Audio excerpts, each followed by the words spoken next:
বেগম খালেদা জিয়ার রোগমুক্তি কামনায় ব্রাহ্মণবাড়িয়ার নবীনগরে আয়োজন করা হল এক আবেগঘন দোয়া মাহফিল।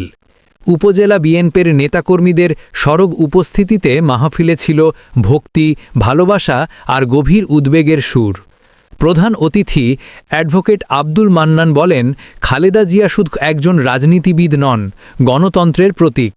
নেতাকর্মীরা অভিযোগ করেন, অন্যায়ভাবে বন্দী রেখে তাকে ধীরে ধীরে মৃত্যুর দিকে ঠেলে দেওয়া হয়েছে। দোয়া পরিচালনা করেন মাওলানা জহিরুল ইসলাম। বেগম জিয়ার দ্রুত আরোগ্য ও দীর্ঘায়ু কামনায় মোনাজাত করেন। দোয়া শেষে নেতাকর্মীদের অঙ্গীকার, গণতন্ত্র রক্ষায় আন্দোলন অব্যাহত থাকবে। মোহাম্মদ রেজাউল হক রহমত, ব্রাহ্মণবাড়িয়া। প্রবাহ নিউজ 24। প্রবাহিত হোক তথ্য, উন্মোচিত হোক সত্য। নবীনগর উপজেলা বিএনপির সংগ্রামী সভাপতি জননেতা অ্যাডভোকেট আব্দুল মান্নান আজকের এই মিলাদ এবং দোয়া মাহফিলের সভাপতির আসন গ্রহণ করার জন্য অনুরোধ করছি। জননেতা অ্যাডভোকেট আব্দুল মান্নান আমাদের কাছে।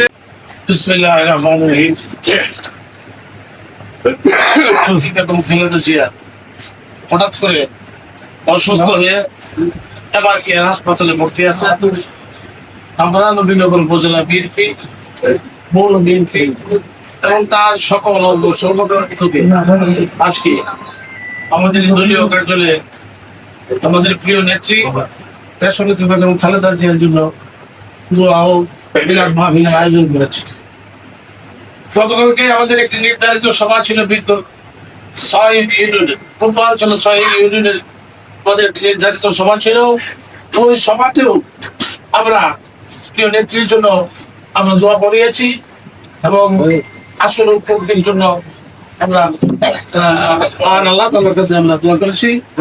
আজকেও আমরা দলীয়ভাবে আমাদের দলীয় কার্যালয়ে আজকে আমরা নবীনগর উপজেলা বিএনপি, পৌর বিএনপি এবং তার সকল অঙ্গ সংগঠন যেমন যুবদল, ছাত্রদল, কৃষক দল, মহিলা দল, স্বেচ্ছাসেবক দল,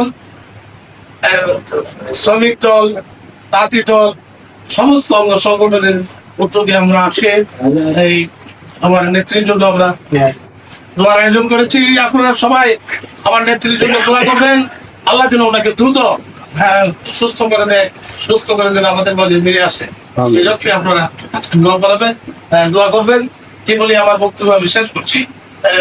এখন আমাদের মিলাদ পড়াবেন আমাদের মাওলানা জহিরুল ইসলাম। জয়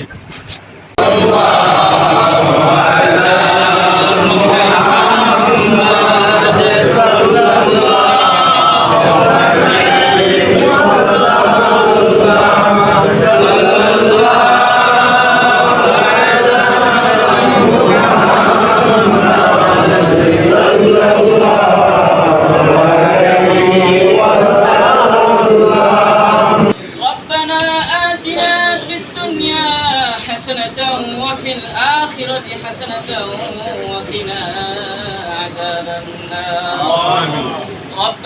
আকস্মিক নেত্রী বেগম খালেদা জিয়া হঠাৎ করে অসুস্থ হয়ে আল্লাহ হসপিটালে আছে। আল্লাহ তার রোগ নিরাময়ের উদ্দেশ্যে আজকের এই দোয়ার আয়োজন। আল্লাহ তুমি তাকে অতি দ্রুত সুস্থতা দান করে দাও। আল্লাহ তাকে সুস্থতা দান করে দেশের নেতৃত্বে, আল্লাহ দেশের সুশৃঙ্খল নেতৃত্বে ফিরিয়ে আনার জন্য তাকে তৌফিক দান করে দাও। আল্লাহ এছাড়া আরো যারা অসুস্থ আছে, আল্লাহ তুমি তাদেরকে সকলকে সুস্থতা দান করে দাও।